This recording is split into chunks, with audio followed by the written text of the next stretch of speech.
Je suis particulièrement heureuse de vous accueillir dans l'exposition Victor Brauner, Invention et magie, qui a lieu au Musée national de Timișoara et qui ouvre la première rétrospective de l'œuvre de Victor Brauner dans son pays natal, dans un musée, ici à Timișoara. Alors on est très heureux parce que c'est la première fois qu'il y a cette présentation de toutes les années de la production de Victor Brauner, des années 1920 jusqu'en 1960, avec un prêt exceptionnel du Centre Pompidou, également des prêts exceptionnels de Saint-Étienne, de Marseille, et bien sûr des musées publics roumains et également de collections particulières.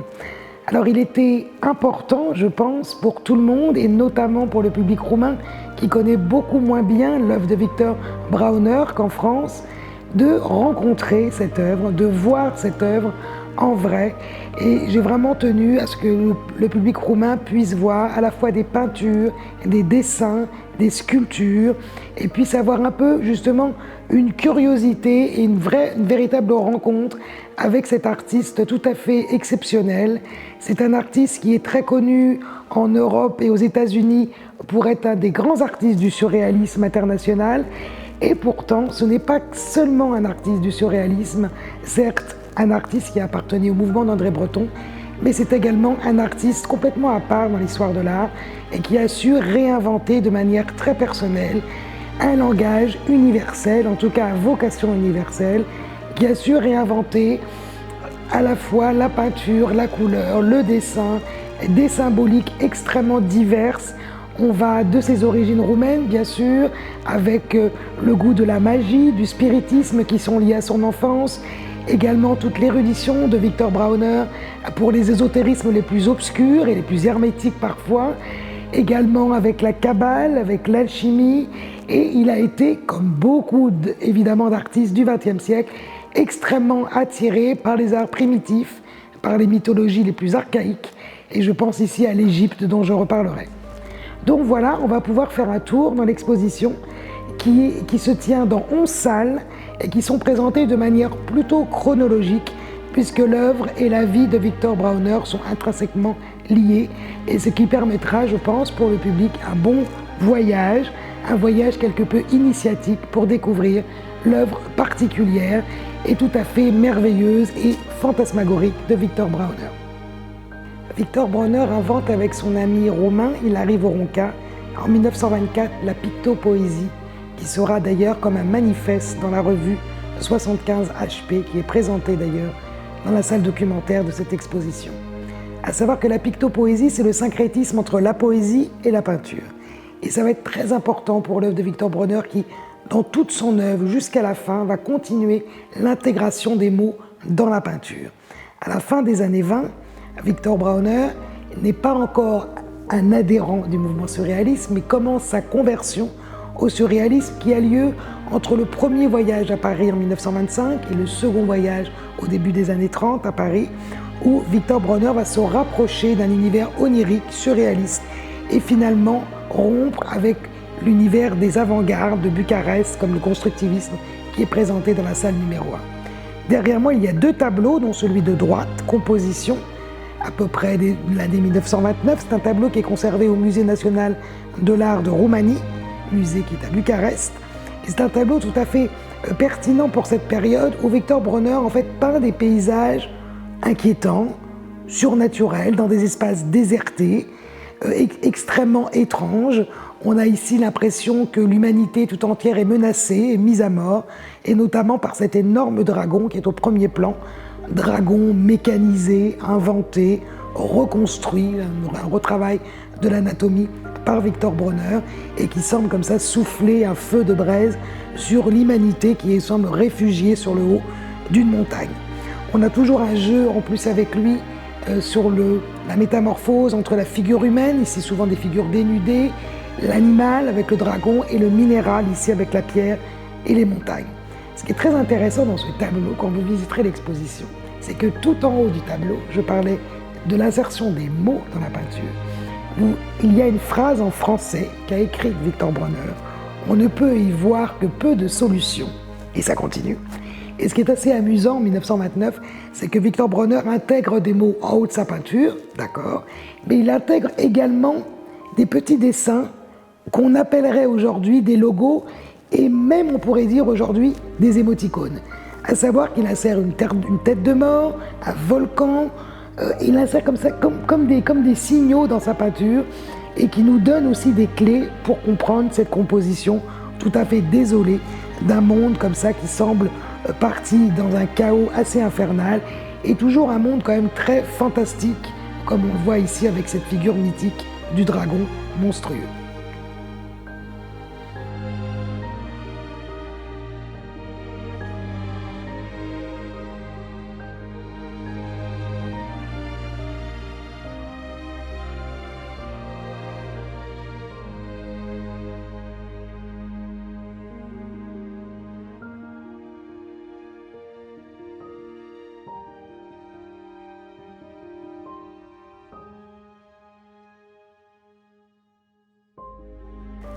Un des tableaux qui est très connu de Victor Bronner, c'est l'autoportrait qui est derrière moi, que Victor Bronner peint en 1931 quand il est à Paris.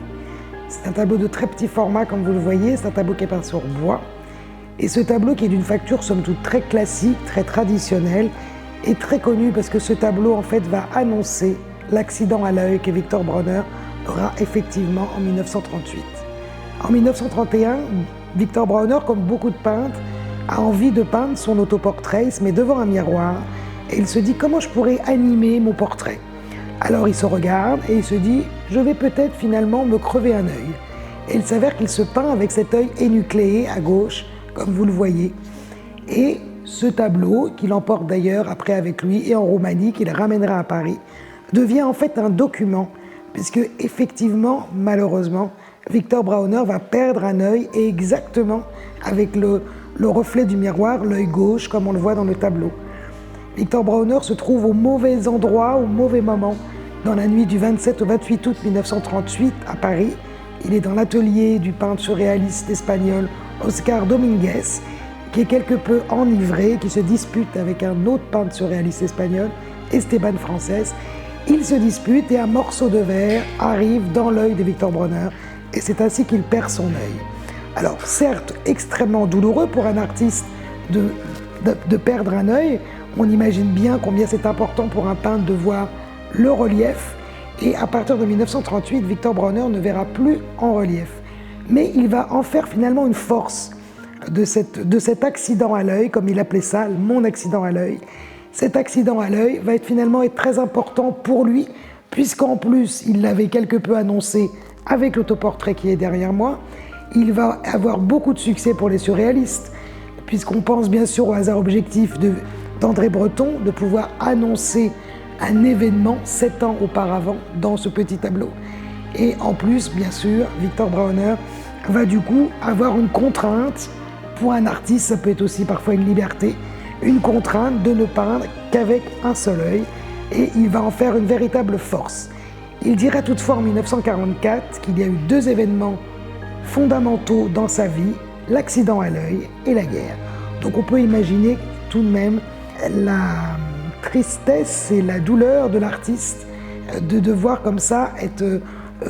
emprunté avec un œil en moins. Mais ce tableau est un véritable document pour Victor Bronner, parce qu'il prouve que 7 ans auparavant, il annonce l'accident à l'œil, et il devient quelque peu un document autobiographique aussi, finalement, dans sa vie, qui raconte le début de ces années 30, très important pour lui, puisque c'est le début de l'aventure surréaliste, et aussi le début des années 30 qui annonce d'autres visions prémonitoires chez Victor Bronner,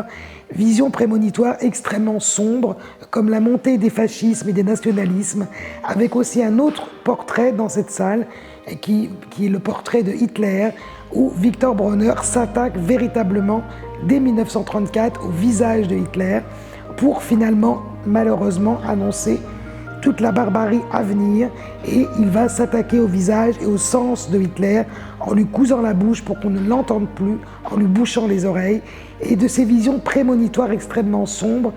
finalement, Victor Bronner devient un artiste voyant pour les surréalistes et un artiste qui a donc des pouvoirs quelque peu magiques.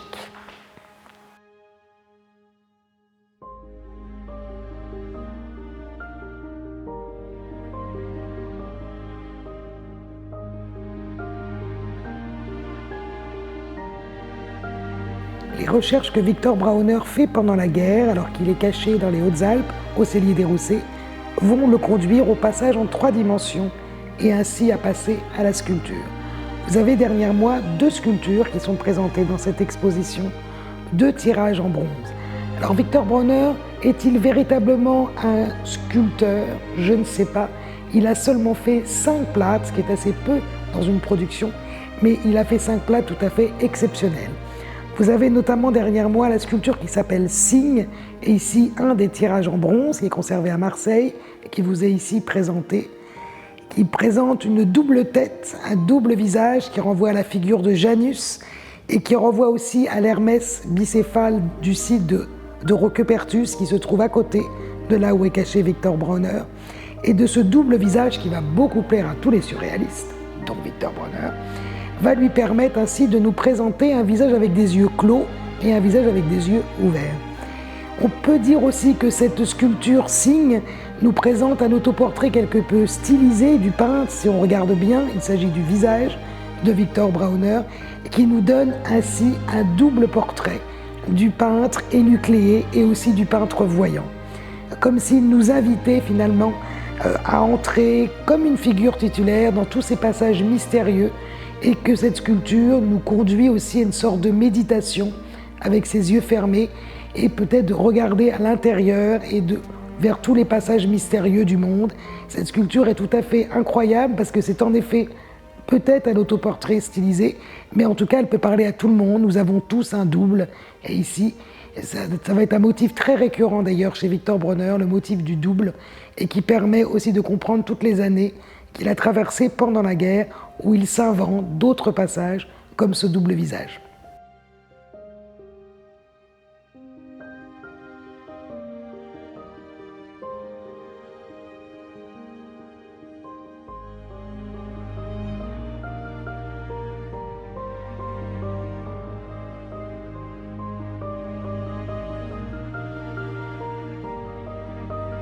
Après la guerre, Victor Brauner idéalise ses recherches sur les différents symboles ésotériques dans un langage syncrétique de sa propre invention. Les 2 toiles qui sont derrière moi, qui datent de 1947, la toile de droite, Saturnisme, conservée au musée de Saint-Étienne, et celle de gauche, Anagogie, conservée au Centre Pompidou, présentent très bien l'idéalisation de ses recherches sur les ésotérismes. Ces 2 toiles convoquent d'ailleurs la figure de Saturne, qui a été une figure très importante pour Victor Brauner pendant la guerre, qui a été une figure protectrice pour le peintre. Et ici, Saturne, dans le tableau de droite, Saturnisme, est d'ailleurs convoqué avec un serpent, le signe de l'intelligence de Saturne, ici simplifié, également avec l'étoile en bas à gauche, avec les 5 branches, le pentacle, et aussi le couple Lune-Soleil, que l'on trouve comme ça dansant autour de ce personnage féminin. Brauner ne convoque pas seulement Saturne, il convoque également aussi la peinture égyptienne. Vous voyez que cette figure féminine a un visage de profil avec un œil plaqué de face, comme dans la peinture égyptienne, et qu'elle est dotée d'une parure qui rappelle aussi la peinture égyptienne. Les 2 tableaux qui sont derrière moi sont tous les 2 sur un fond blanc hétérogène et qui permettent justement de voir ces formes découpées, superposées. Le tableau de gauche, Anagogie, reprend les différents symboles que j'évoquais sur Saturne de manière magistrale et reprend aussi également l'influence de la peinture égyptienne, où l'on sent ici, avec ces figures hybrides les unes au-dessus des autres, comme si elles semblaient se déplier dans l'espace, où Victor Brauner invente à nouveau et utilise Saturne comme le visage de la protection, ici aussi avec la Lune et le Soleil. On peut penser également qu'il emprunte à la figure d'Horus avec l'oiseau, et on voit le visage de profil en haut à gauche, je crois. C'est sans doute le profil du peintre, qui du coup se met lui-même en scène dans ses œuvres tout à fait nouvelles après la guerre, et toujours merveilleuses dans les couleurs et dans les signes. Nous sommes dans la dernière salle de l'exposition par laquelle le public va sortir, et je vais vous présenter La Mer des Mythes, qui est le grand tableau qui est derrière moi, un tableau qui a été peint par Victor Brauner en 1965 et qui est conservé au Centre Pompidou et déposé au musée de l'abbaye Sainte-Croix aux Sables d'Olonne. Dans les années 1950-1960, Victor Brauner va chercher à dépasser le surréalisme sans le renier mais en tout cas va inventer à nouveau